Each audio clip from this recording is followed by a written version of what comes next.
You know what the truth about Nigeria is? We are traumatized. We are traumatized in every possible way you can imagine. Being Nigerian is like being in a toxic, narcissistic relationship with a man.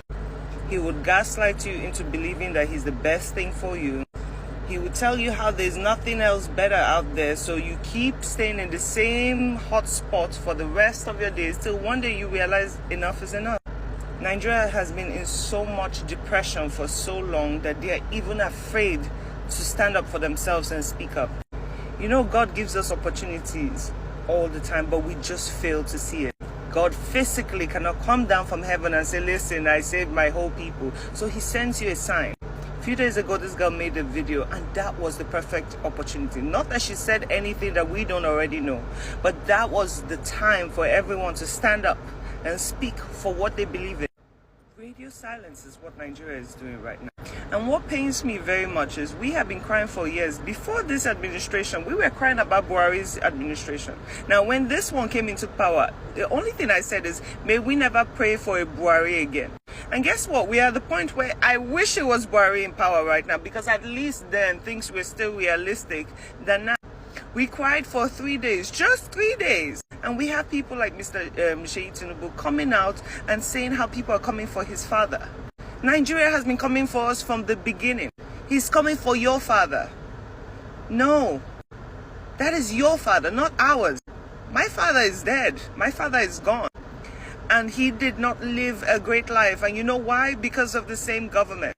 My father studied in Romania, engineering, roads and bridges. And he worked for the Ministry of Works and Housing. And I saw this man, my father, do great things and create great roads.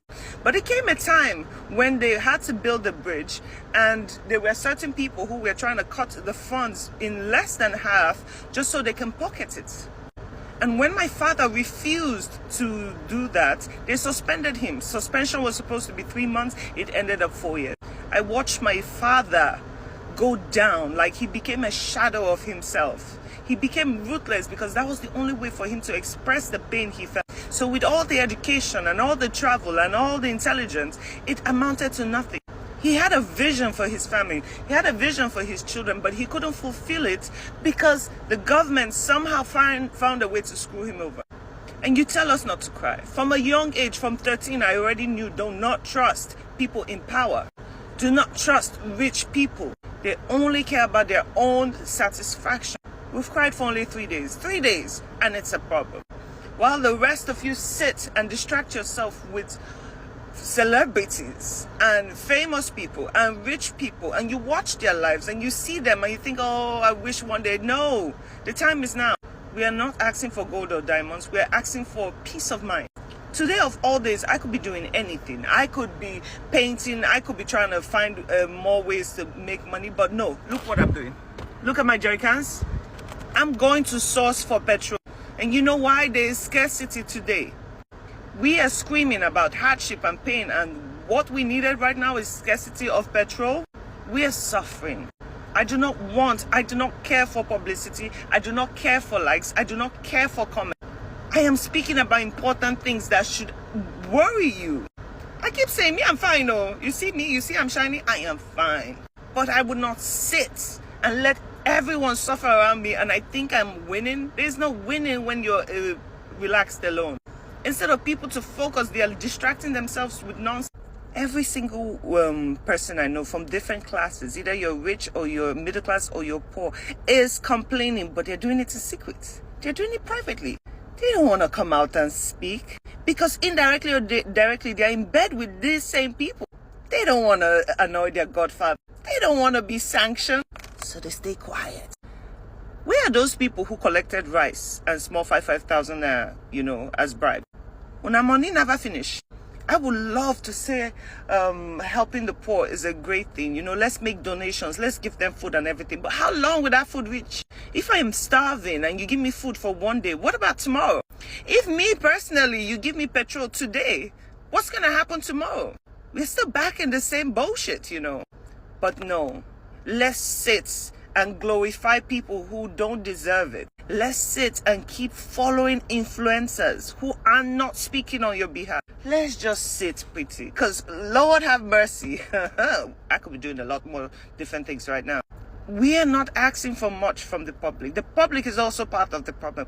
We just say, please, in God's name, come out and just say something. Don't insult the governments, because apparently you can't insult your elders, so don't do that. But speak your mind. And for those telling me, oh, I'm not a social media person, become a social media person. Use the platforms for something important. Don't sit and cry in the back. I'm not interested. I'm not interested in you praising me behind, telling me, oh, you did well. No. At the end of the day, I'm doing this at my own risk. Come out and speak up. If not, your children will end up on the street.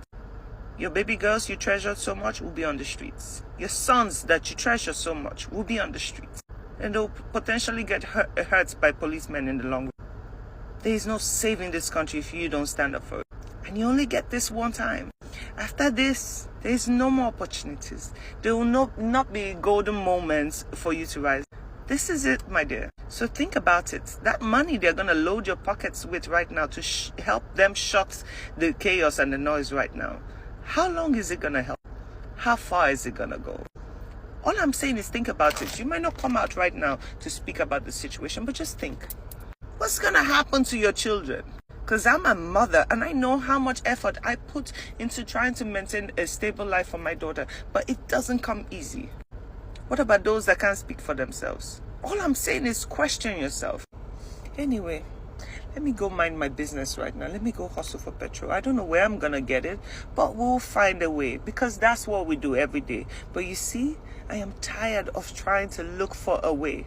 I am tired of being just, I want to work and I want to make a change and I want to wake up feeling comfortable and excited for the day. I don't want to wake up with back pain every day. I wonder, oh my God, what's they going to bring? You keep giving us policies that don't even help with nothing. Give us something that we could work with. And please don't keep us 6 months waiting for change. We need change today. The monies you guys are doing philanthropy with and donating everywhere, put it into different industries. Create opportunities, build factories. Allow Dangote fuel, for the love of God, rise at least so that we are happy small. Share the responsibility. Give the youth work. Give them a salary that makes sense. We are not asking for too much. It might look like we are attacking. We're not attacking. We're pleading. We are begging on behalf of everyone. And as of today, anyone that comes into my inbox and says anything stupid, block you immediately. I'm not interested in what you guys have to say. I'm not interested in becoming friends with anyone right now. I'm interested in you guys showing up for the movement. If I see comments from you and I look into your page and there's nothing there, I block you immediately, because you are the problem also. We cannot put blame on the government alone. You are the problem also.